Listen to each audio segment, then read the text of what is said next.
It's time to review Spyro 2 Ripto's Rage, or Gateway to Glimmer for the European crowd, for the PlayStation. Ripto's Rage is the sequel to the critical and commercial hit 3D platformer Spyro the Dragon. Developed by Insomniac Games and released in 1999, a year after the original, Ripto's Rage gained even more praise than the original and is now considered to be one of the best platformers for the PlayStation. Back when I was a kid, I didn't play Ripto's Rage as much as I did with Year of the Dragon, but when I got a new PS1 a couple of years back, Ripto's Rage was one of my top priorities, mainly because of the awesome Summer Forest music and to finally try and complete the game for once. And about 2 years ago, I finally got the damn thing. So, is Ripto's Rage still as good as everyone said it was back in the day? Well, let's find out. Ripto's Rage takes place shortly after the events of the original game, when our heroic dragon finally defeated the evil Ganassi Gnorc, and is about to enjoy the summer holidays.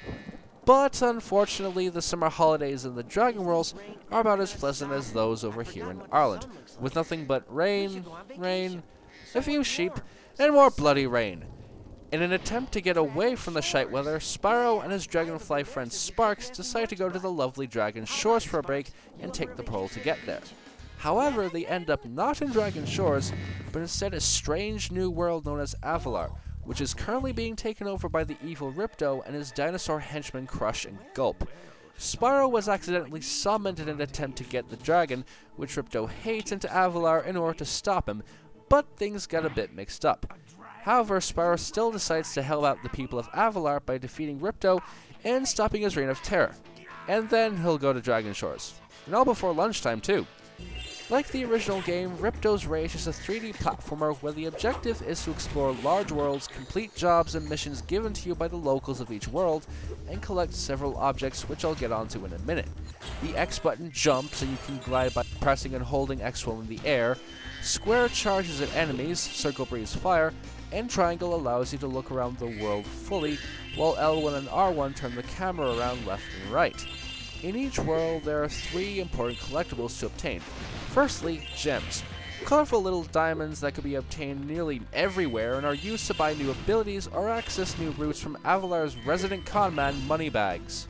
Then there's the talismans, special items that are obtained at the end of each level that somehow allow you to defeat Ripto, don't ask. And finally, the orbs, glowing green balls you collect when you complete special challenges or side missions in each world that unlock special areas in the home worlds.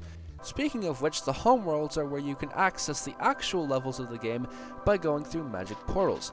In each home world there are about 4 to 6 levels, maybe more, most of which are already available, although certain levels such as the speedways and boss battles need a certain amount of orbs or talismans collected in order to access them. While playing the game, you have an important health system shown in the form of sparks. How much health you have depends on the color of your little dragonfly buddy, and if you lose sparks completely, you're just one hit away from death. Thankfully, your health can be replenished by charging into fodder, little critters scattered around the level that spawn eatable butterflies. However, if you do happen to die, you'll respawn at the last point you were zapped by Zoe the Fairy. Now, even though this game is considered to be one of the PlayStation platforming greats, that doesn't mean it's completely perfect. There are a few flaws I have with it.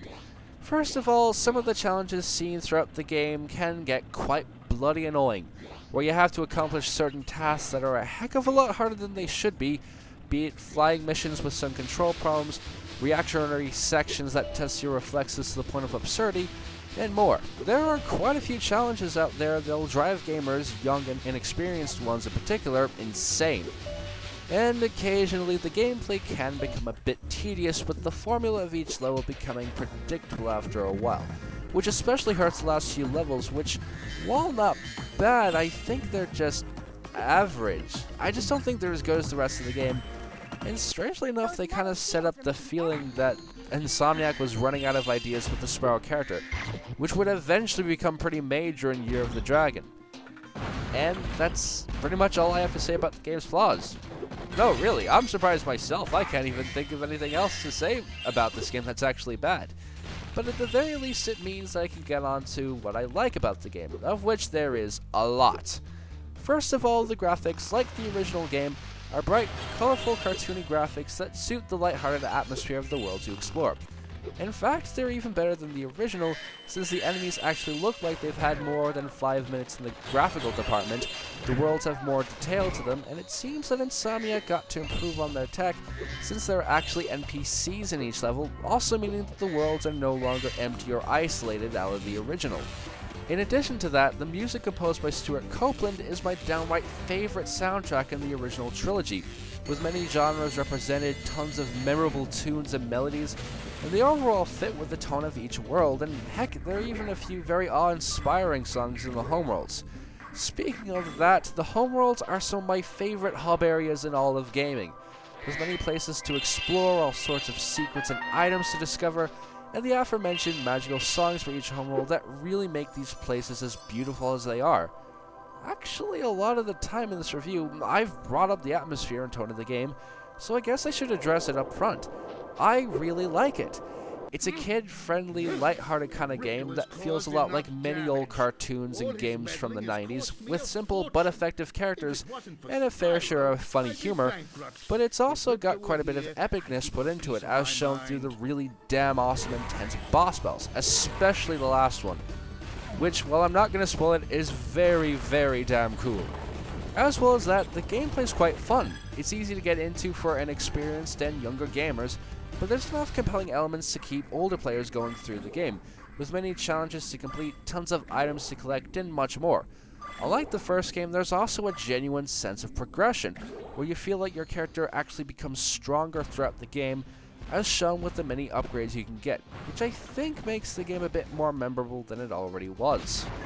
Overall, Spyro 2 Ripto's Rage is a great game with nice cartoony graphics, awesome and memorable music, utterly gorgeous homeworlds, a really nice atmosphere and tone, fun and easy gameplay, and some really downright epic bosses.